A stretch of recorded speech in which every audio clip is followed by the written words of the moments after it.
ఒకసారి రోడ్డు మీద నేను ఒకసారి కార్లో వెళ్తా ఉంటే ఒక బైక్లో ఒక నాన్న ఒక కూతురు వెళ్తా ఉన్నారు. ఆ పిల్ల బ్యాగ్ తగిలించుకొని ఉంది, నాన్న బైక్ డ్రైవ్ చేస్తున్నాడు.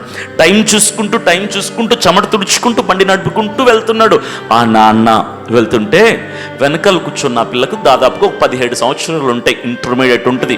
చూడటానికి చాలా చక్కగా స్మార్ట్గా క్యూట్గా ఉంది ఆ పిల్ల.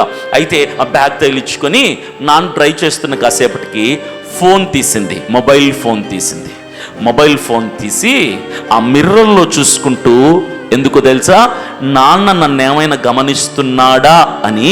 నాన్న గమనించలేదని తెలిసిన ఆ అమ్మాయి ఆ ఫోన్లో ఏం చేస్తుంది తెలుసా, చాటింగ్ చేసుకుంటుంది.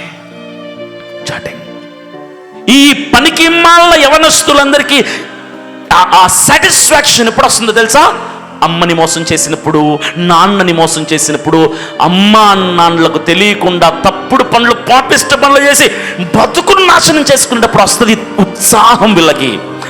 మా నాన్నకు తెలియకుండా చేసేసా, అమ్మకు తెలియకుండా చేస్తే బతుకులు ఏమైతాయిరా, బస్ స్టాండ్ పాలైపోతాయి.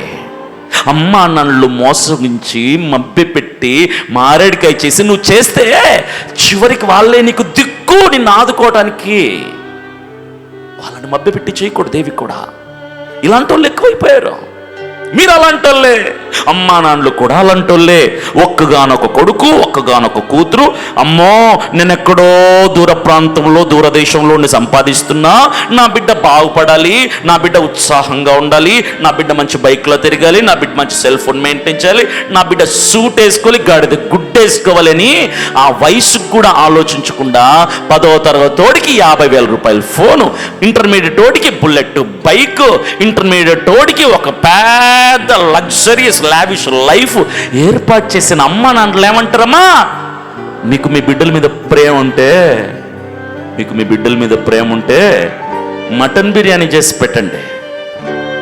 ఇంకా ప్రేమ ఎక్కువైతే సిఎంఆర్ షాపింగ్ మాల్ తీసుకెళ్ళి బట్టలు కొనిచ్చండి. ఇంకా ప్రేమ ఎక్కువైతే వాడి పేరిట బ్యాంకులో అన్ని పైసలు దాచిపెట్టండి నెల. అంతే.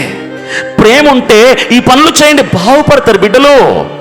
ప్రేమ ఉంటే ఫోన్లు, ప్రేమ ఉంటే బండ్లు, ప్రేమ ఉంటే లావిష్ లైఫ్ ఇవ్వకూడదు బిడ్డలకి. Let them know the hard work. కష్టం అంటే తెలియని, ఇబ్బందులు అంటే తెలియని చాలా మంది అమ్మ నాన్నలు మాట్లాడుతుంటారు, నా బిడ్డ అస్సలు కష్టపడకూడదు, చిన్నప్పటి నుంచి నేను ఎన్నో కష్టాలు పడి పెరిగాను. నా బిడ్డకి ఎవడు చెప్పిన లాజిక్ ఫిలాసఫీ అది. చిన్నప్పటి నుంచి కష్టాలు పడి పెరిగాను నేను, అందుకే నాకు కష్టం విలువ, పేదవాడి విలువ, డబ్బు విలువ, మనిషి విలువ, సమాజం విలువ తెలుసుకున్నాను. నా బిడ్డ కూడా అలాగే పెరగాలి, అప్పుడు వాడికి విలువలు తెలుస్తాయి అని పెంచండి. ఉద్దరగా సంపాదించేసి కష్టం నీది, సోకువాడిది. నువ్వు కష్టపడి సంపాదించి వాడికి పంపిస్తే ఆ యథవ రోడ్డు మీద తిరిగే బర్రెలా తయారవుతాడు. బాధ్యత ఉండదు, కష్టం విలువ తెలీదు, మనుషుల విలువ తెలీదు, చివరికి డబ్బు పంపించిన అమ్మ నాన్న విలువ కూడా తెలీదు వాడికి.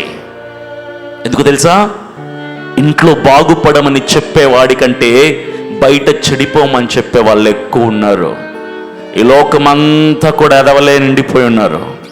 నీ సంఘంలో, నీ కుటుంబంలో క్షేమం కోరుకునే వాళ్ళు 10 మంది అయితే సమాజంలో పాడైపోయామని కోరుకునే వాళ్ళు కోట్ల మంది ఉన్నారు.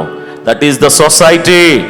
ఆ సమాజంలో తిరిగే నీ బిడ్డ ఎలా ఉంటే బాగుంటుంది, వాడిని ఎక్కడ కట్టాలో ఎక్కడ కొట్టాలో అక్కడ కట్టి పెడితే వాడు రేపటి రోజున గొప్ప ప్రయోజకుడు అవుతాడు.